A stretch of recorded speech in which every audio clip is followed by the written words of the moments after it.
And welcome back to the Michael Cohen Show on our continued journey to 500,000 subscribers. Even from France, we're still going forward. So hit subscribe, watch, comment, and share with your family and your friends because, again, the insanity, it never ends.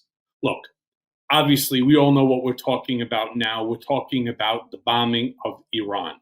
And after Trump decided to bomb Iran on Saturday, there's been chaos between and especially within the parties, where Trump is legitimately trying to cover it up.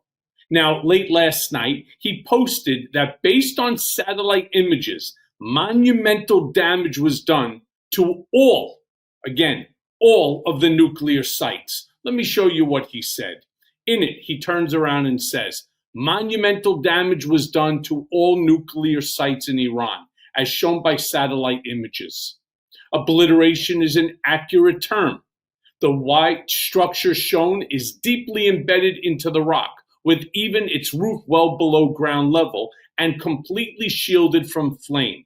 The biggest damage took place far below ground level. Bullseye. Okay? I mean, sure.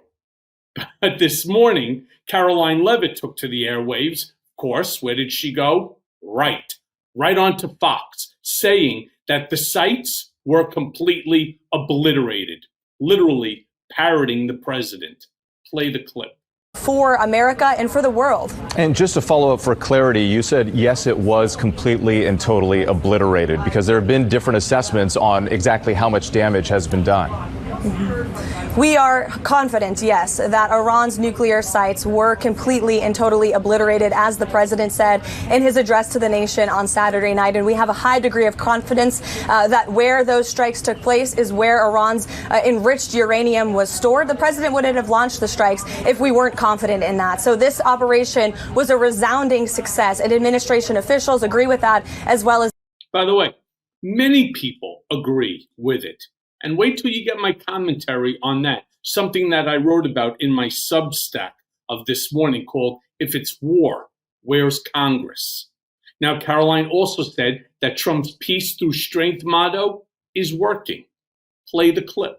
And nobody knows what it means to accomplish peace through strength better than President Trump.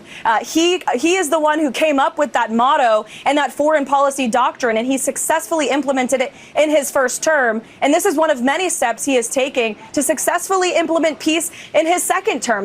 Wow. Again, there's nobody that lays on the bullshit better than Caroline Leavitt. Now, this morning, Trump posted not once, but twice on Truth Social about the oil. Let me show you what he said. The first one, he turns around and he writes, everyone, keep oil prices down. I'm watching. You're playing right into the hands of the enemy. Don't do it. Ken, not sure what he's talking about. He also said to the Department of Energy, drill, baby, drill. And I mean now. Now, look, it would be wonderful if anybody could figure out what he's even talking about. But, you know, when I mentioned to you that I had written this in my Substack, tell you how I start out the paragraph, because it's extremely, extremely relevant. President Trump just addressed the nation, and he told us something extraordinary, that Iran's nuclear program has been completely, and I'm quoting now, completely, totally obliterated. 3 key nuclear sites, Fordo, Natanz, and Isfahan, were hit in a swift, coordinated joint strike with Israel. B-2 bombers dropped bunker busters, cruise missiles launched from the submarines, the mountain hideaways that once kept Iran's nuclear ambitions secure, gone, at least according, again, to the president's statement in his initial reports. This is the part that's important. So let's be clear.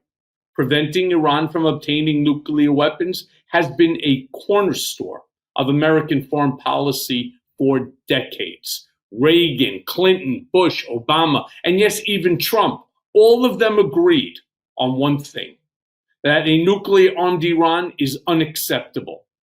So when the United States takes action to eliminate that threat, it falls well within the historic consensus. Now, here's the thing. If the mission truly obliterated Iran's nuclear infrastructure, then we're not in an active war. We are in a moment of strategic pause. And that makes this the exact moment to take a step back, to take a breath, and let the other half of our democratic system weigh in. And I'm talking about Congress. You see, this cannot be the first step in a wider war with the full, transparent participation of the legislative branch. You see, again, Trump has said that there's nothing left of Iran's nuclear program. Then let's act like it. If it's true, let's act like it. The existential threat, as Trump described, and I agree with him, rightly so, has been neutralized, meaning there's no ticking clock, literally demanding endless military escalation. Now, this is the whole issue here. But this, of course, comes after Iran's parliament approved the closure of the Strait of Hormuz, which could seriously affect oil sales worldwide. This weekend, J.D. Vance had one of the worst, and when I say the worst, one of the worst takes on the attack. Play the clip. And the second thing is, Kristen, I certainly empathize with Americans who are exhausted after 25 years of foreign entanglements in the Middle East. I understand the concern, but the difference is that back then we had dumb presidents, and now we have a president who actually knows how to accomplish America's national security objectives. So this is not going to be some long, drawn-out thing. We've got in, we've done the job of setting their nuclear program back. We're going to now work to permanently dismantle that nuclear program over the coming years, and that is what the president has set out to do. Simple. That's not what the president said. He said that they totally are obliterated. And JD, you're not a stupid guy. You do understand what the term obliterated means, right? Meanwhile, Kristen Welker also asked him if he thought the nuclear sites were totally destroyed. Play the clip. The president says the nuclear enrichment sites were, quote, completely and totally obliterated. There is some question about that, though, this morning. Do you have 100% confidence that Iran's nuclear sites were totally destroyed? Well, Kristen, I'm not going to get into sensitive intelligence about what we've seen on the ground there in Iran, but we've seen a lot, and I feel very confident that we have substantially delayed their development of a nuclear weapon, and that was the goal of this attack. That's why it was a success. And of course, what happens next, again, Kristen, is up to the Iranians. Substantially delayed by years? What does substantial Well, again, Kristen, I'm not going to get into sensitive intelligence here, but I think that we have really pushed their program back by a very long time. I think that it's going to be many, many years before the Iranians are able to develop a nuclear weapon. But again, our goal is that they're never able to develop a nuclear weapons program, and that is a conversation that we're going to have with the Iranians and also with our allies in the region. So Iran, again. Yeah, let me be very clear, JD. Let me give you a little advice from somebody that lived in Trump's orbit for a decade and a half, not 4 months like you. Stay on message, stupid. It's that simple. Stay on message, because your message and Trump's message are two completely different messages. She also went on to ask when Trump decided to make the decision to strike. Play that clip. Vice President, when did President Trump exactly make this decision, and did he coordinate with Israel? The president, honestly, Kristen, I don't know that any of us knew exactly when the president made the decision, except for the president himself. But if you back up a little bit, we engaged in this diplomatic process. I think that he decided probably by mid-May that this process was not going anywhere. And so he decided to issue some private ultimatums to the Iranians. And then eventually, of course, we decided to destroy the Fordo nuclear facility and some of these other facilities ourselves. Yeah. Once again, stay on message. I also want to be very clear about something. Trump did not consult Congress before the strike. That much we all know. That much is clear. And while some are arguing, myself included, that Trump was well within his war powers authority for a targeted strike, if it is believed, and he did, that was necessary to eliminate an immediate threat. Well, here's the problem. That window, based upon his statements, is now closed. As I said earlier, and this is the important part, no one but me is talking about it. There is no longer a clear and present danger if what the president said is true. And I wish to take him at his word. So if we are taking him at his word and there is no longer a clear and present danger, future action, whether it's military or otherwise, should now require congressional involvement, period. Let them do their job. For God's sakes, they're getting paid for it. Let them fucking do something, right? Meanwhile, Margaret Brennan challenged Marco Rubio as to if the United States saw intelligence that the supreme leader had ordered weaponization. Play that clip. Up on a phrase you just word, weaponization ambitions. Are you saying there that the United States did not see intelligence that the supreme leader had ordered weaponization? That's irrelevant. I see that question being asked in the media. That's an irrelevant question. No, they have that is everything the they need key to build a point weapon. in U.S. intelligence assessments. You know that. No, it's not. Yes, it was. No, it's that not. The political decision had not I know been that better made. than you know that, and I know that that's not the case. But I'm asking you whether the order was given. And the people who say that, it doesn't matter if the order was given. They have everything they need to build nuclear weapons. Why would you bury things in a mountain, 300 feet under the ground? Right. Why would you bury why do they have 60% enriched uranium? You don't need 60% enriched uranium. The only countries in the world that have uranium at 60% are countries that have nuclear weapons.